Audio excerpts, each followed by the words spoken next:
Good morning. Welcome for joining us here at the Nickerson Cattle Dairy in Hardee County. My name is Joe Wright, and I'm the dairy farmer chairman of Southeast Milk. My own farm is my wife's family business. We are the third generation operating a dairy that has dairied in Florida for 85 years. I personally have been at the dairy for 30 years. Wanted to come to Hardee County. Felt as chairman of Southeast Milk, I really needed to be part of today's statement. Our own dairy, we dairy a very similar style to Nickerson Cattle Company. But Hurricane Irma took the roofs off of many of our buildings, and we're under construction now. Our cows are happy with this cool fall weather, but this is just more appropriate today so we don't have construction traffic. I have to tell you, what we have seen in videos during the past couple of weeks has been appalling and deeply troubling. You do not have to be around the dairy business very long to learn that that no two dairy farms are exactly alike, but there is one thing that is a constant. Animal abuse is always wrong and is never tolerated. Ask any dairy farmer and they will tell you the same thing. The videos that were released this month do not represent the values of Florida dairy farmers. We take great pride in our farms and our responsibility to provide our communities with high-quality dairy products. We also take great pride in supporting the employees and animals that enable us to operate our businesses. The proper treatment of employees and animals must always be our #1 priority. The dairy farming community takes these videos very seriously. We cannot and will not duck this issue. We are here today to address them head on. I'm pleased to tell you that Southeast Milk, a Florida dairy cooperative which collects milk from the majority of Florida's dairy farms, including my own, is taking the lead on this issue to ensure that the cows on all of our farms are treated properly. At this time, I would like to introduce Jim Sleper, who is the CEO of Southeast Milk, to describe the updates and improvements that are going on and are going to be introduced, and he will be available to answer your questions. Thank you again for being here today. Jim? Good morning. I have a statement to read, and then I will take questions immediately thereafter. Let me start with my statement, please. Southeast Milk, or SMI, has a zero-tolerance policy for animal abuse. As a cooperative of family-owned dairies, we know that caring for our animals is really the right thing to do, morally, economically, and ethically. Our farmers are also sharply focused on producing the best and healthiest milk products from well-cared-for livestock, so our clients and their customers enjoy those fresh milk products every single day. We, like many Floridians, were deeply upset and disappointed by the recent videos showing unacceptable animal care practices on 2 dairy farms that are members of our cooperative. This represents a breakdown in the adherence of our SMI protocols, as well as the broader standards we hold ourselves as to part of the dairy community. Our organization is a participating member of the National Dairy Farmers Assuring Responsible Management, or FARM, program, the U.S. Dairy's comprehensive quality assurance program for on-farm practices. As employee of a farm marketing its milk through SMI, who is found to have violated the animal care guidelines, as well as any employee who witnessed abuse and failed to report it, should be terminated. We pledge to cooperate with the many investigative authorities looking into all allegations. We have not and will not delay our cooperation for any reason. The farms featured in the recently released videos have been placed on probationary status, pending the completion of any and all corrective actions deemed necessary by a third-party auditor and the FARM program. It should be noted that the Florida Department of Agriculture and the Consumer Services inspectors reports that many of the alleged animal welfare abuses referenced in a complaint were indeed connected to Hurricane Irma, and that the issues were addressed by the dairy owners even before FDACS received the complaint. Recognizing that management of our member dairies begins from the top down, SMI will hold 4 comprehensive remedial management trainings for farm owners and operators the week of December the 11th. These remedial trainings will be mandatory for all of our members and will reinforce the importance of employee supervision, cow care, and strong support the ongoing on-farm culture of continuous improvement. SMI is working with farm to accelerate the adoption and the implementation of the newest iteration of the program, Farm 3.0, at every SMI member farm in the next 6 months. Version 3.0 of the FARM program requires enhanced training for workers, stricter requirements for working relationships with veterinarians, and stronger corrective action plans requirement for farms that are not meeting the guidelines and standards.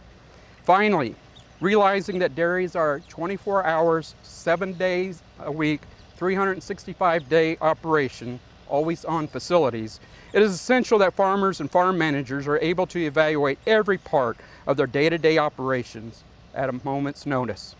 As such, SMI is working with all of its member farms to introduce or strengthen video surveillance in order to help ensure animals are being treated respectfully and humanely in all hours of the day at all locations of the farm. We need to continue to improve, not just for our animals, but for the consumers across Florida that trust us and bring dairy products into their homes every day. I would now like to open it up for questions, please.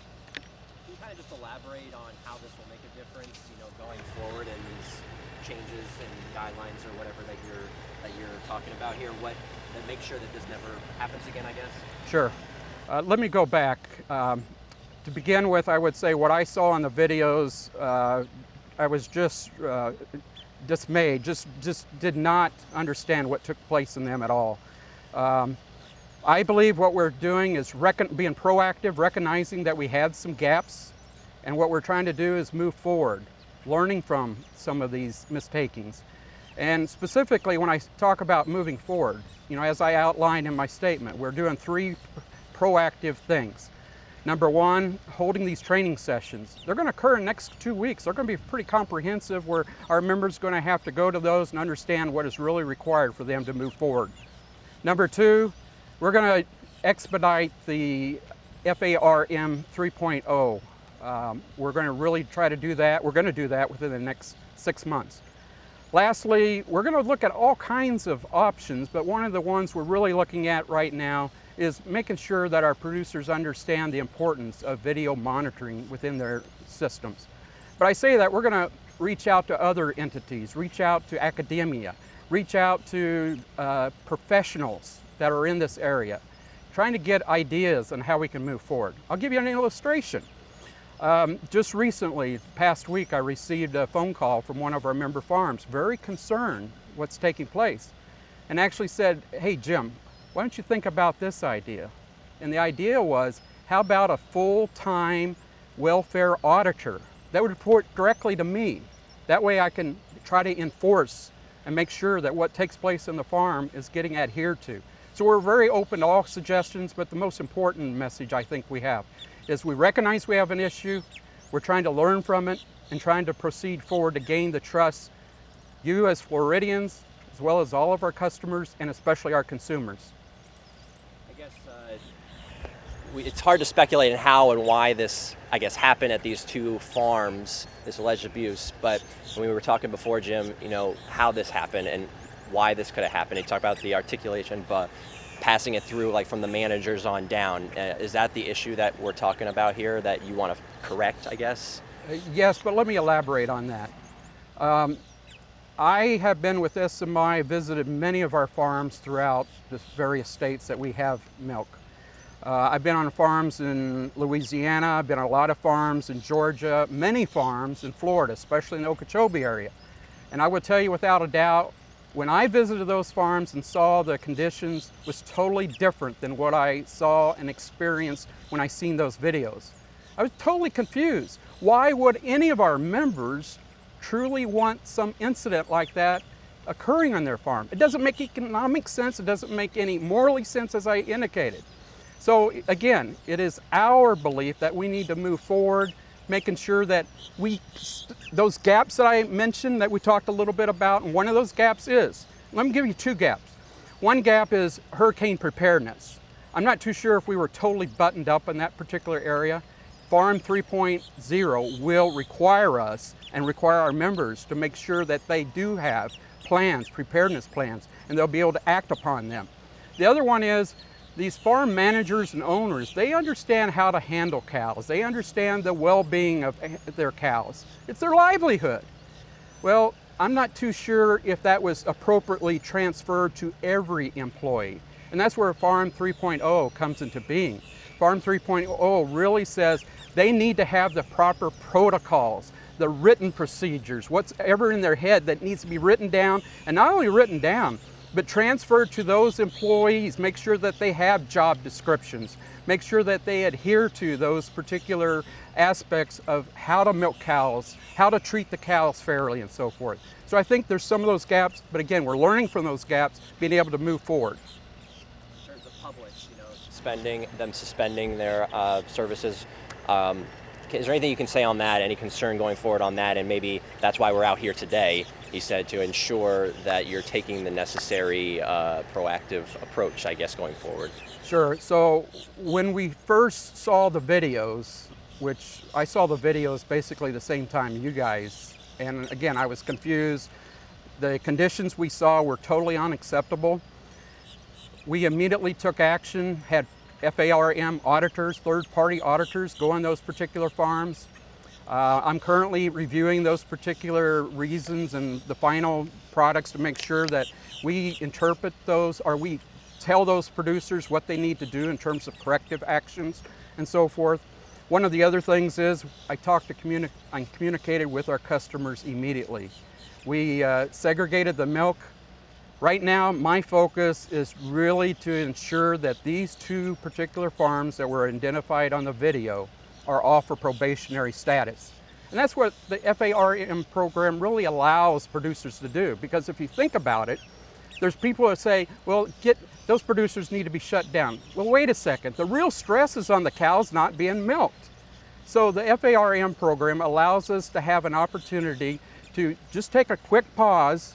And when I say that, have the third-party auditors really evaluate, make sure that those auditors understand the proper protocols are adhered to, provide corrective actions for those producers, and we're going to work very closely with those producers to ensure those corrective actions are taking place.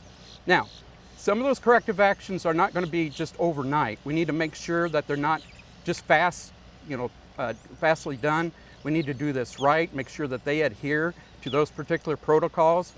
Once they finish those, and some of them may take a few months, then there's going to be another re-audit to ensure those producers are adequately satisfying the appropriate protocols of the FARM program as well as SMI's protocols. Had any conversations with the Larsons and Burnhams since these alleged incidents happened over the last couple of weeks or so? And what kind of conversation have you had with them? Yes, I've talked to SMI members, talked to many of our SMI members, including the two that were on the video, making sure that they fully understand what's taking place, that they are in probationary status under the FARM program. They truly are confused as well. They're saddened by the whole situation. Many of these producers are long-term generational farms. And so what they see in the videos just doesn't make sense. And they just do not accept that. And they want to make sure that they move forward, correct those issues. They're really saddened by it. But I would also say in their discussions with me, they're willing to step up to the plate. And that's the reason why we have the farm program, ensuring that they do step up to the plate, because it needs to be a check and balance situation. That's what's occurring with the FARM program. As far as animal recovery mission and the videos that they had, is there any kind of response to them and what they did, and I guess maybe thankful in some kind of way that they were able to showcase this in some kind of way, Jim, because obviously you mentioned the issues that we're talking about here. I mean, is there anything that you want to say for them and what they produced in their video, and maybe they kind of exposed some things maybe that brought on these changes or these? Well, unfortunately, I wish we wouldn't had to gone to this point of recognizing the issues through the videos. I wish we could have handled this, being able to hit it spot on, right on first. I mean, it doesn't make sense for the cows to continue to be mistreated that way. So I'd rather know right up front what's taking place in this particular situation. We need to hit it, but more importantly, I need to really set my focus, channeling my energies, working with our staff to ensure the public and ensure our producers, basically that this won't occur again.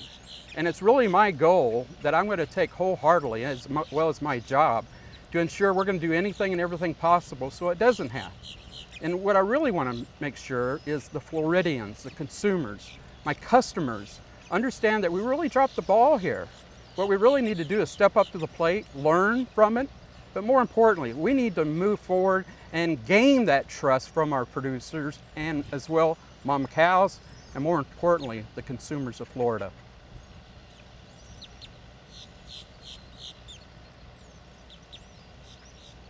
Any other questions? If not, I really truly appreciate this opportunity for you guys to be able to come today. Thank you very much.